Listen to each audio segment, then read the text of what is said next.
आज की ज़बरदस्त वीडियो में हम बात करने वाले हैं पाकिस्तान के शाहिद खान और इंडिया के मुकेश अंबानी। देखते हैं इनमें ज़्यादा किसमें दम है। शाहिद खान जिनकी टोटल नेटवर्क 12.4 बिलियन डॉलर है, यानी 1 लाख करोड़ रुपए के मालिक है वो। शाहिद खान यूके में रहते हैं। वहीं पे आता है मुकेश अंबानी, इंडिया में नहीं बल्कि पूरे एशिया में अमीर तरीन शख्स है, जिनकी टोटल नेटवर्क 85.8 बिलियन डॉलर है, यानी 7 लाख करोड़ रुपए के वो मालिक है। वो इंडिया में ही रहते हैं। शाहिद खान के पास 1 करोड़ की मर्सिडीज़ है और ये 11 करोड़ की फरारी है, 33 करोड़ की अम्बो कार मेना है और उनके पास 2 प्राइवेट जहाज़ भी है।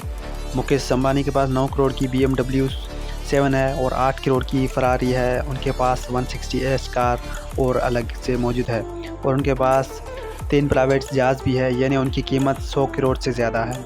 शाहिद खान के पास 312 फीट किस्मत नाम की यूटेज है, जिसके अंदर आपको सब सहूलत मिलेगी।